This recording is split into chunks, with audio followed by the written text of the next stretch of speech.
Everyone may be stuffed full after the feast that was Summer Games Fest, but there's always room for dessert, and Steam Next Fest had some amazing demos for a bunch of great indie games that, at least I, want to talk about. So let's start out with something with a nice aged setting. Knights in Tight Spaces is the sequel to Fights in Tight Spaces, and evolves its tactics mixed with card game in Tight Spaces by introducing a party system. You can have up to 3 party members, each one from their own class, and each one brings their own deck that's mixed into your hand at the beginning of each turn. And while some of these cards can be used by anyone, like Shove for example, some are exclusive to a certain class. Obviously, the fighter's not just gonna randomly pull a bow out of nowhere or start casting fireballs out of their butt. So planning and positioning in particular is the determining factor between winning and losing, with a fair amount of your cards relying on enemies being in specific places, like one that requires them to be near a wall or desk to work, or more commonly, characters can combo off of each other. So if, for example, my fighter takes a swing at an enemy and my archer has a clear shot on them, they'll take the shot for some free damage. There was a moment in the demo when enemies felt like they suddenly had an awful lot more health, and I feared a difficulty spike, only to step back and realize I could essentially hit them all twice, 3 times or more if I set everything up right. Moving my characters into place was as important as my deck or the order I played my cards in, but thanks to the smaller maps, it never felt like it took too long to set everything up. And as satisfying as it is to make a plan in a card game and get all of your cards you need and playing them in the perfect order to defeat your opponent, it's a whole nother thing to actually see your characters performing the moves on the card. See your character push an enemy over to the table before slamming their head into it as the archer fires off a volley as the enemy gets up to finish them off. Knights in Tight Spaces is looking to be a worthy successor, but if the medieval setting wasn't your thing, maybe an old western with a sci-fi flair will be more your speed. In which case, we have Wild Bastards, which is a sequel to Void Bastards, which never really grabbed me, and I still don't know why, but Wild Bastards did. Maybe it's just the sci-fi spaghetti western theme over the straight-up sci-fi of its predecessor, or just a case of a sequel refining everything that came before. Either way, I'm looking forward to more. Like its predecessor, Wild Bastards is a FPS roguelite. You play as the titular Wild Bastards, a group of cow aliens as they try to revive their old crew and escape the law. You travel from sector to sector, each with its own randomized map comprised of various planets, and each planet has its own randomized map as well, filled with various encounters. That's all pretty standard stuff, but they're doing some interesting things with the combat and characters. When you beam down to a planet, you pick multiple characters and pair them up in teams of 2. There were only 3 characters in demo, so I could only make 1 team of 2 and have the remaining fly solo, but when you're a fire-slinging cook, you don't really need the sous chef. You could then split up the 2 groups, have one beeline for the main objective while having the other go for upgrades and pickups and the like. And when you get into combat, you can switch between the characters on the fly, with each character having their own health bar, gun, and special ability. It feels a little like a team fighter, where you can just instantly swap to a different character like switching guns to deal with any scenario.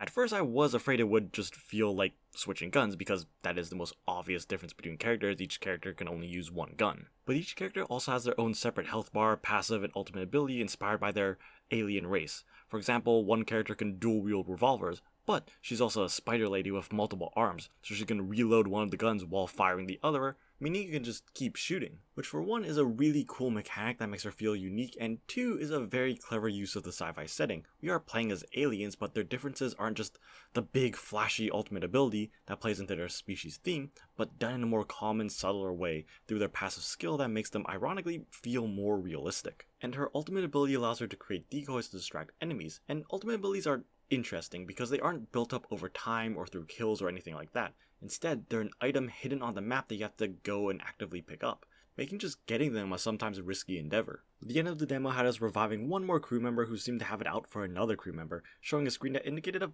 fairly complex relationship mechanic between the entire crew. In this case, the 2 crew members refuse to even be on the same planet as each other. It really feels like they're leaning into the whole, you're a crew of ne'er-do-wells together by happenstance and you're going to have to manage some of those complicated relationships. And there's supposed to be like 13 different characters, 13 characters to level up with their own unique skills and relationships to manage. And the combat itself felt slower than I imagined, and not in a bad way. I just expected it to feel a little more like a boomer shooter for some reason, but it's not. I found myself dipping in and out of cover fairly often. I found much more success when I took it just a little bit slower, using the tall grass to hide or looking for a vantage point. It kind of felt like the older action movies and westerns, that kind of pace. It's still action-packed, but less frenetic, and I felt like I had way more time to think and strategize. But maybe you want something with a little bit less action and more spice. In that case, we have The Crush House, which is definitely one of the more unique ideas I've seen. You basically run a reality TV show. You pick from a variety of attractive contestants, all with exaggerated personality types, throw them all into one house, and film the ensuing drama.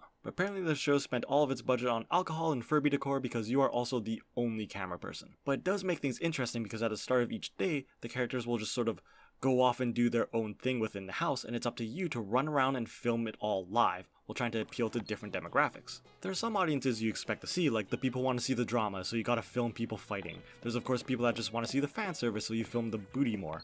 But sometimes you just get the worst kind of people, like the gardeners who just want to see the plants around the house, or the plumbers who only care about seeing where those pipes are laid. The game will often just throw very random, silly demographics like that at you, and if you want to make it to the next day, you gotta make sure all of them are happy, all while making sure you play some ads here and there to make some money. The trick really comes in positioning the camera so that you'll appeal to at least 3 demographics at once, which will give you bonus points, which makes everyone happy. And that's it, really. That's the gameplay. You walk around and film people, the contestants will ask you to film certain things, and you can buy stuff for the house, but that's really all there is. And I don't necessarily mean that in a bad way. It's simple but undoubtedly unique, and running around the house trying to capture the best stuff, learning how long you should hold the shot before moving on to some other contestants in a completely different part of the house did keep me on my toes a bit. It is a very cool idea, especially considering that reality TV is still pretty popular, and the idea of filming your own is one I'm surprised hasn't been done before. So if you're a fan of trashy TV, you should really think about checking out the Crush House. And then there are 3 magical themed adventures to cleanse the palate a bit, starting with Dungeons of Hinterberg, which manages to do something I didn't expect,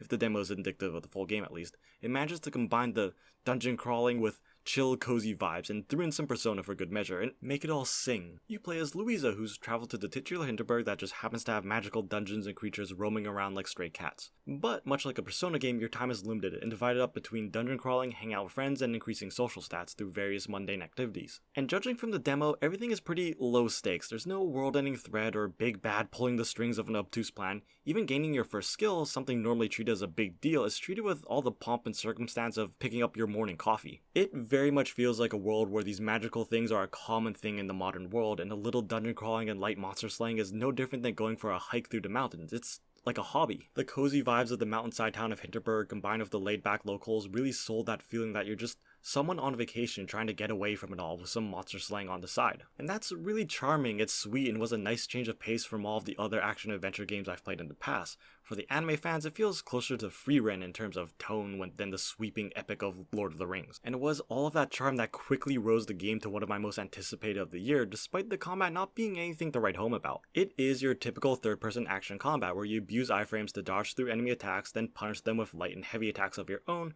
with the heavy attack charging your abilities. It's nothing special, and the dodge did feel a little heavy at first, but it got the job done and I did get used to it, and there was enough enemy variety to keep me interested. The puzzles were similar, simple, but really fun, and they got the job done. They remind me of Zelda a little bit, but it all came together to make a fun and relaxing time. I think my only real issue with the game was that it could use some better visual clarity. There was this one moment where I defeated some enemies and was supposed to use a grind rail to move on to the next area, but it blended into the environment a little bit and it took me a bit to find it. Another part required you to shoot down these stalactites so you can jump across, but the cracks meant to indicate them breaking just wasn't super obvious. And then I've also been conditioned by other games to expect some loot or something at the end of a dungeon, but the dungeon here just kind of stopped, it just ended. A little more celebration would be nice. But that's it. Dungeons of Hinterberg is shaping up to be a great, chill, cozy game for Zelda fans or those who just want a sprinkle of action with their chill-out game. And if you're disappointed with the concerning lack of Persona 6 news and just can't wait for Metaphor ReFantazio, Demon School comes out September 14th and is shaping up beautifully. It's Persona but for tactics fans basically, following Faye, a teenage demon hunter who ropes her friends into the trade to save the world while balancing school life. But hidden under its JRPG inspiration lies a pretty challenging strategy game.